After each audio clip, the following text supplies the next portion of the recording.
कहानी की शुरुआत में हमें एयरपोर्ट दिखाया जाता है, जहां हम ब्रैड नाम के एक पायलट को देखते हैं। वो तेजी से जहाज की तरफ जा रहा होता है और साथ ही साथ वीडियो कॉल पर अपनी बेटी से बात भी कर रहा होता है। उसकी बेटी कहती है कि आज सुबह मैंने न्यूज देखी थी, जिसमें बताया जा रहा था कि आप जिस एरिया में जा रहे हो वहाँ का मौसम बहुत ज्यादा खराब है, जिस वजह से और भी कई सारी फ्लाइट्स कैंसिल कर दी गई हैं। इसलिए आपको भी अपनी फ्लाइट कैंसिल करके घर वापस आना चाहिए। लेकिन ब्रैड मुस्कुराकर जवाब देता है कि मैं पहले भी कई बार ऐसे मौसम में सेफली जहाज उड़ा चुका हूँ, इसलिए तुम परेशान मत हो, मैं जल्द ही घर वापस आ जाऊंगा। ये सुनकर उसकी बेटी खुश हो जाती है और कॉल काट देती है। उसके बाद ब्रैड जहाज के केबिन में आकर को पायलट से मिलता है। को पायलट थोड़ा सा नर्वस था क्योंकि आज वो पहली बार फ्लाइट उड़ाने वाला था। तभी एक एयर होस्टेस आकर ब्रैड को बाहर बुलाती है, जहाँ एक पुलिस अफसर ब्रैड को बताता है कि इमरजेंसी की वजह से तुम्हें एक कातिल को अपने साथ ले जाना पड़ेगा, जिसका नाम टोनी है। टोनी एक बहुत ही ताकतवर और खतरनाक इंसान है जिस पर मर्डर का केस है और अब इसे जहाज के जरिए दूसरी कंट्री ले जाकर उम्र भर कैद के लिए जेल में डाला जाएगा। वो पुलिस अफसर ब्रैड से कहता है कि ये जिम्मेदारी हम तुम्हें इसलिए दे रहे हैं क्योंकि तुम एक काबिल और समझदार पायलट हो। ब्रैड मान जाता है और टोनी को सबसे लास्ट वाली सीट्स में बिठा देता है ताकि बाकी पैसेंजर्स को कोई परेशानी न हो। उसके बाद सभी पैसेंजर्स अपने सीट्स पर बैठ जाते हैं और ब्रैड जहाज के स्टाफ के पास आकर कंफर्म कर लेता है कि सभी पैसेंजर्स आ गए हैं, जिसके बाद जहाज टेक ऑफ कर लेती है। ऊंचाई पर पहुंचने के बाद ब्रैड जहाज को ऑटो पायलट पर लगाकर को पायलट के साथ अपनी फैमिली के बारे में बातें करने लगता है। ब्रैड को पायलट को मोबाइल में अपनी बेटी की फोटो दिखाता है और कहता है कि मैं अपनी बेटी से बहुत प्यार करता हूं और हमारा इस दुनिया में एक दूसरे के अलावा और कोई भी नहीं है। दूसरी तरफ जहाज में बैठे पैसेंजर्स सफर को एंजॉय कर रहे होते हैं, लेकिन उन्हें पता नहीं था कि कुछ देर बाद उनके साथ बहुत ही बुरा होने वाला है। केबिन में बैठे दोनों पायलट्स भी खुश थे और जहाज भी नॉर्मल तरीके से फ्लाई कर रहा था, लेकिन तभी अचानक मौसम खराब हो गया और जहाज हल्के से झटके लेने लगा, जिस वजह से ब्रैड परेशान हो जाता है क्योंकि उसे कुछ ठीक नहीं लग रहा था। वो सभी मुसाफिरों को सीट बेल्ट बांधने के लिए अनाउंस करता है और रेडियो के जरिए वो कंट्रोल टावर से बात करने की कोशिश करता है, पर उसकी बात नहीं हो पाती क्योंकि मौसम खराब होने की वजह से यहाँ के सारे रेडियोस काम करना बंद कर देते हैं। तभी अचानक बिजली का तेज झटका प्लेन से आकर लगता है, जिस वजह से प्लेन जोर जोर से झटके लेने लगता है। ब्रैड पैसेंजर्स का हाल देखने के लिए केबिन से बाहर जाता है। पैसेंजर्स को देखकर ब्रैड को थोड़ा बहुत सुकून मिल जाता है क्योंकि सभी पैसेंजर्स सेफ थे, पर यहाँ अब धीरे धीरे लाइट बंद होती जा रही थी और तभी प्लेन को कई और झटके लगते हैं, जिससे ब्रैड का सिर सामने छत से टकराकर नीचे गिर जाता है और उसके माथे पर चोट लग जाती है। इस सूरत हाल को देखते हुए सभी पैसेंजर्स की हालत खराब होने लगी थी। ब्रैड जल्दी से वापस केबिन में आकर अपने साथी के साथ मिलकर प्लेन को संभालने में लग जाता है। ये उनके लिए काफी मुश्किल टाइम था। मौसम खराब होने की वजह से उन्हें आगे कुछ भी नहीं दिखाई दे रहा था। ब्रैड कहता है कि हमें प्लेन को नीचे लाना होगा क्योंकि अगर प्लेन को एक और झटका लगा तो प्लेन तबाह हो सकता है। ये लोग फौरन जहाज का अल्टीट्यूड कम करने लगते हैं और जहाज तेजी से नीचे की तरफ जाने लगता है। जहाज के अंदर मौजूद पैसेंजर्स काफी ज्यादा डरे हुए थे। तभी क्रिमिनल टोनी के साथ जो पुलिस अफसर आया होता है, उसके हाथ से मोबाइल छूट जाता है। वो अपने मोबाइल फोन को उठाने के लिए अपना सीट बेल्ट खोल लेता है, जिसकी मदद करने के लिए एक एयर होस्टेस भी अपना सीट बेल्ट खोलकर आगे आती है।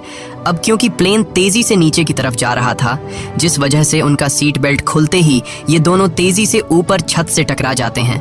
ये दोनों इतनी तेजी से छत से टकराते हैं कि उनकी तुरंत मौत हो जाती है। इतने में जहाज काफी कम अल्टीट्यूड पर आ जाता है और किसी तरह करके ये दोनों पायलट जहाज को कंट्रोल कर लेते हैं। लेकिन अब जहाज में ज्यादा पावर नहीं बची होती, इसलिए ब्रैड जहाज को एयरपोर्ट तक नहीं पहुंचा सकता था, जिस वजह से ब्रैड जहाज को नीचे लाकर समंदर में क्रैश लैंड करने का सोचता है। लेकिन तभी ये दोनों कुछ दूर एक आइलैंड देख लेते हैं, जिसके बाद ब्रैड जहाज की डायरेक्शन आइलैंड की तरफ कर लेता है और आइलैंड पर लैंड करने का फैसला करता है। कई मुश्किलों के बाद ब्रैड इस आइलैंड पर मौजूद एक रोड पर फाइनली इमरजेंसी लैंड कर लेता है। लकीली इस इमरजेंसी लैंडिंग में सभी पैसेंजर सही सलामत होते हैं और किसी को भी चोट नहीं आती। तभी जहाज में पीछे शॉर्ट सर्किट होता है, जिससे देखकर ब्रैड खुश हो जाता है क्योंकि जहाज में अभी भी थोड़ी बहुत बिजली बची हुई थी। सभी पैसेंजर्स के जहाज से उतरने के बाद एक एयर होस्टेस कैप्टन ब्रैड को बताती है कि क्रिमिनल टोनी को ले जाने वाला पुलिस अफसर मारा गया है और एक एयर होस्टेस भी मारी गई है। ये सुनकर ब्रैड बहुत ज्यादा मायूस हो जाता है। दूसरी तरफ एयरलाइन कंपनी का मालिक देखता है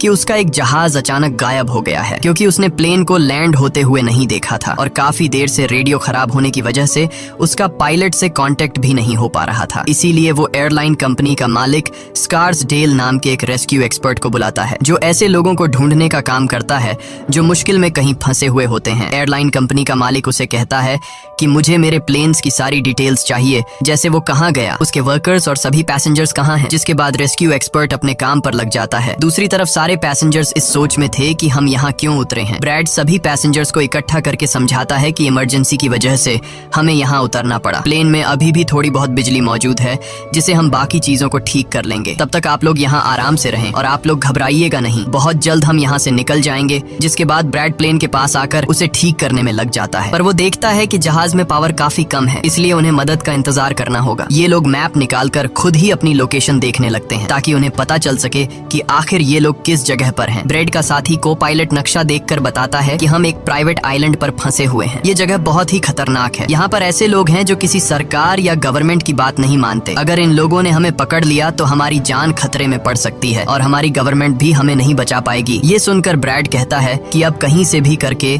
हमें अपनी रेस्क्यू टीम को यहाँ पर बुलाना ही होगा ताकि वो आकर हम सबको बचा ले, क्योंकि यही एक रास्ता है यहाँ से निकलने का। जिसके बाद ये दोनों मदद बुलाने के लिए रेडियो ठीक करने लगते हैं, लेकिन आसमानी बिजली के टकराने से रेडियो बिल्कुल खराब हो चुका था। अब ब्रैड सभी पैसेंजर्स के पास आकर उन्हें बताता है कि किसी खराबी की वजह से रेडियो काम नहीं कर रहा, लेकिन आप सब परेशान मत हो। ब्रैड उन्हें तसल्ली देता है कि हम आइलैंड के दूसरी साइड पर जाकर रेडियो को ढूंढेंगे और कंट्रोल टावर को अपनी लोकेशन बताकर रेस्क्यू टीम को यहाँ पर भेजने के लिए कहेंगे, जो आकर आप सब लोगों को बचा लेंगे। और यहाँ ब्रैड एक बहुत बड़ा कदम उठाता है। वो कहता है कि मेरे साथ टोनी जाएगा। ये कहकर वो टोनी की हथकड़ी खोल देता है। यहाँ ब्रैड जहाज के को पायलट से कहता है कि तुम जहाज की पावर को रिपेयर करने के काम पर लग जाओ। मैं जल्द ही किसी भी कांटेक्ट के जरिए रेस्क्यू टीम को यहाँ तक लाने की कोशिश करूंगा। जिसके बाद टोनी और ब्रैड रेडियो ढूंढने के लिए जंगल की तरफ निकल पड़ते हैं। रास्ते में टोनी ब्रैड को उस पर भरोसा करने के लिए थैंक्स कहता है। अब हम इस आइलैंड पर रहने वाले आतंकवादी ग्रुप को देखते हैं, जिनके पास एक आदमी दौड़ कर आता है और वो आदमी उस ग्रुप के लीडर को बताता है कि यहाँ आइलैंड पर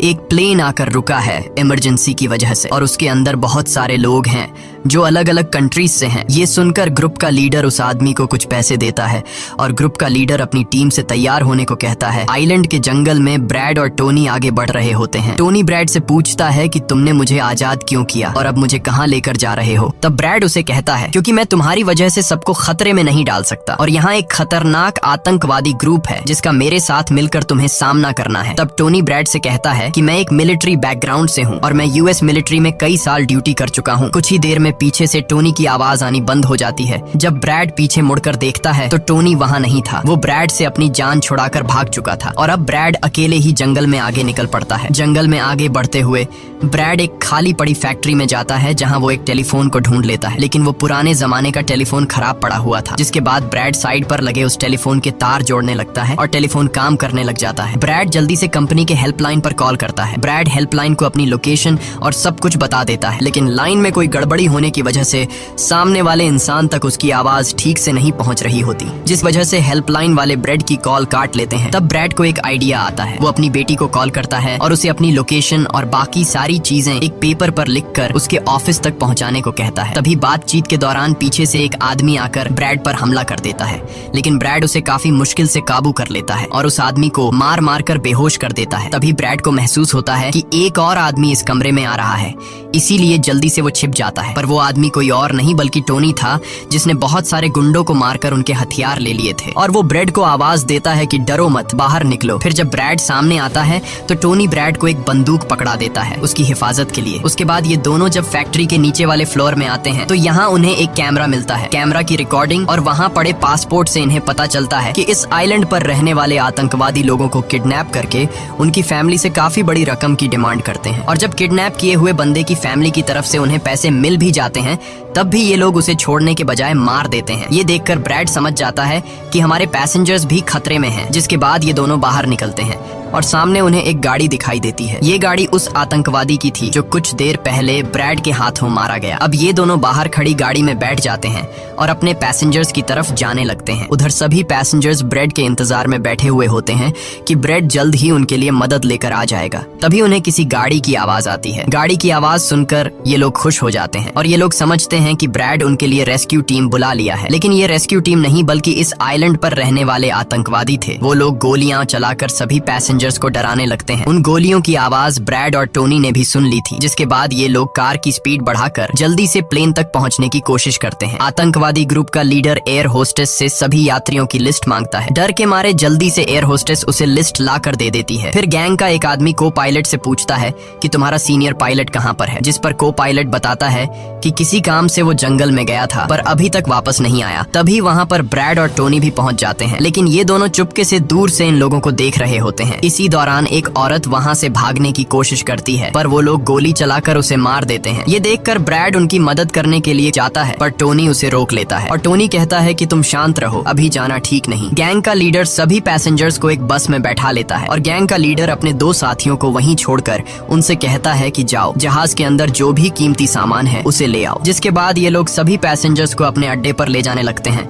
गैंग के जाने के बाद ब्रेड टोनी पर गुस्सा करने लगता है कि वो लोग हमारे पैसेंजर्स को ले गए और तुमने मुझे जाने ही नहीं दिया। जिस पर टोनी उसे समझाता है कि वो लोग काफी ज्यादा थे, अगर तुम चले भी जाते तो इतनी बड़ी आर्मी से अकेले नहीं लड़ पाते। अब ये दोनों प्लेन की तरफ बढ़ने लगते हैं और उन दोनों गुंडों को पकड़ लेते हैं जो प्लेन से कीमती सामान चुरा रहे थे। ब्रेड गन पॉइंट पर उनसे पूछता है कि तुम्हारा लीडर पैसेंजर्स को कहाँ पर लेकर गया होगा, जिस पर वो बताता है कि यहाँ से कुछ दूर हमारा एक अड्डा है और वो सब वहीं गए होंगे। दूसरी तरफ ब्रेड की बेटी रेस्क्यू एक्सपर्ट के पास ब्रेड का लिखवाया हुआ पेपर दे देती है, जिस पर प्लेन का लोकेशन और सारी जानकारी लिखी गई होती है। रेस्क्यू एक्सपर्ट सैटेलाइट की मदद से प्लेन की लोकेशन का पता लगा लेता है। उन्हें पता चल जाता है कि प्लेन एक आइलैंड पर फंसा हुआ है और उन्हें ये भी पता चल जाता है कि इस आइलैंड पर एक खतरनाक आतंकवादी ग्रुप है। इसके बाद वो रेस्क्यू ऑफिसर अपनी एक प्राइवेट आर्मी के कैप्टन को कॉल करता है और उसे ये सारी सिचुएशन समझाकर उस आइलैंड पर जाने को कहता है। प्राइवेट आर्मी का कैप्टन मान जाता है और अपने साथियों के साथ एक पैसों का भरा हुआ बैग और कई सारे वेपन्स के बैग गाड़ी में लोड करके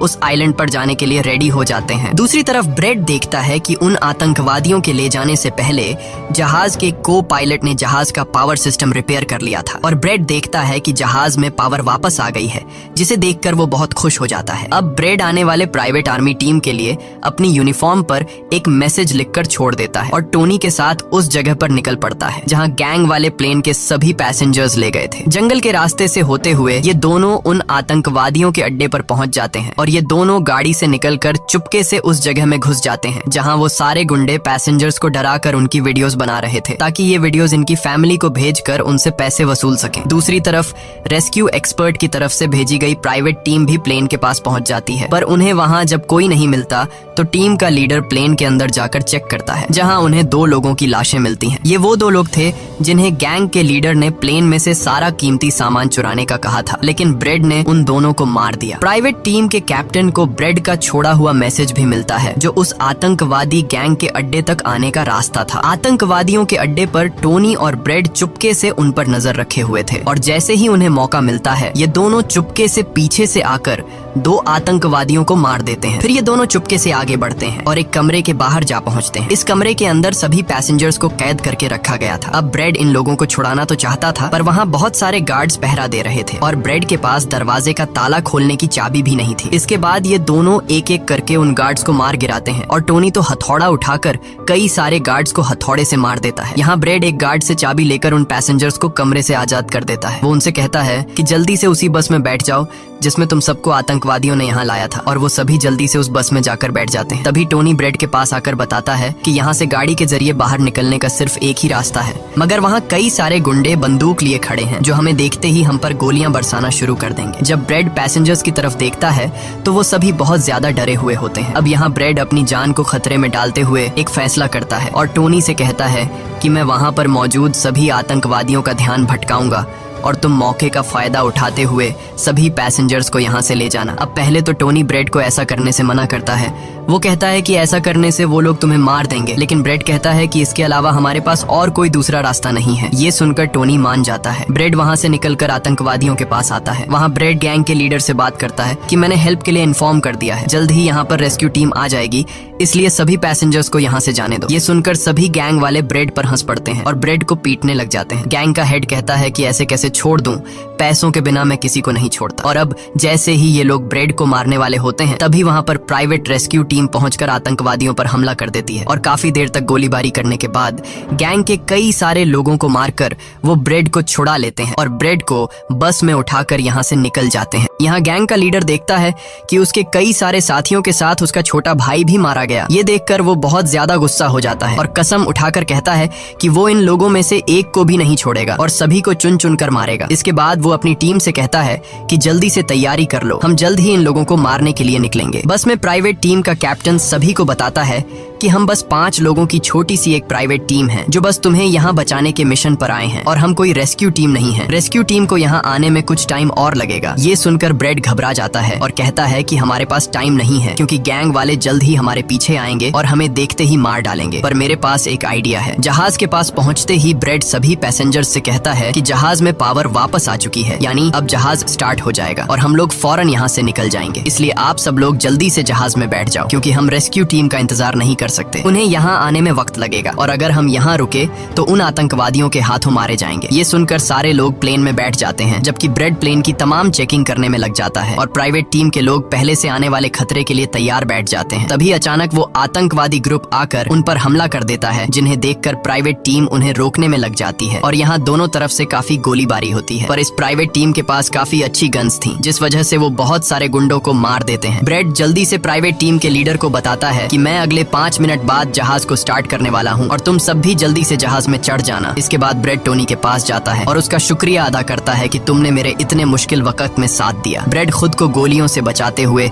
अंदर जहाज में आकर अपने केबिन में बैठ जाता है और अपने साथी को पायलट के साथ मिलकर प्लेन को स्टार्ट करने में लग जाता है। उधर टोनी के पास गोलियां खत्म हो जाती हैं और जब वो बुलेट्स ढूंढने के लिए प्राइवेट टीम का बैग चेक करता है तो उसे वहां पैसों से भरा हुआ एक बैग मिलता है। लेकिन इस वक्त टोनी पैसों को छोड़कर दूसरी बैग से गोलियां निकालकर दोबारा आतंकवादियों से लड़ने लगता है। यहाँ तब तक ब्रेड भी प्लेन को राइट साइड पर घुमा देता है। अब प्राइवेट टीम के सोल्जर्स भी एक एक करके जहाज में चढ़ने लगते हैं और टोनी उन्हें कवर फायर देता है। पावर आने की वजह से रेडियो भी काम करने लग जाता है। अब ब्रेड को प्लेन कंपनी का मालिक बताता है कि मैं तुम्हें कोई सुरक्षित जगह बता दूंगा जहां तुम जा सकते हो। अब सभी लोग जहाज में चढ़ जाते हैं पर टोनी नहीं चढ़ता। वो पैसों से भरा बैग लेकर वहां से भागने लगता है क्योंकि अगर वो इनके साथ प्लेन में वापस गया तो पुलिस वाले उसे फिर से पकड़कर जेल में डाल देंगे। गैंग का लीडर अपने साथियों को मरता हुआ देखकर गुस्से से पागल हो जाता है। वो प्लेन के सामने रॉकेट लॉन्चर लाकर उन्हें एक ही झटके में उड़ाने का सोचता है, लेकिन सही टाइम पर टोनी उसे देख लेता है। अब टोनी जल्दी से बंदूक उठाकर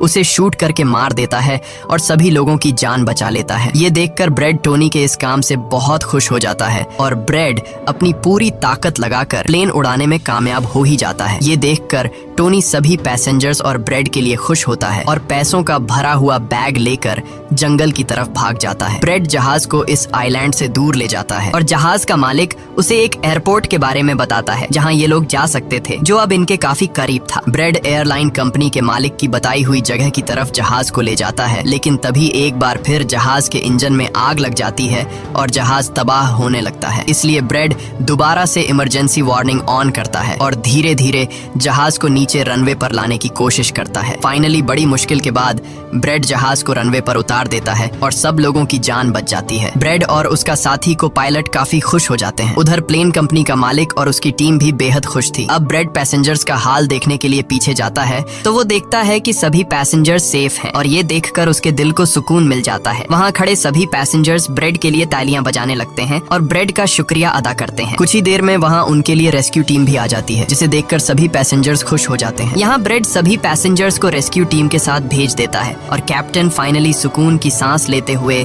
जहाज की सीढ़ियों पर बैठकर अपनी बेटी से कॉल पर बात करता है। इसी के साथ ये कहानी खत्म हो जाती है।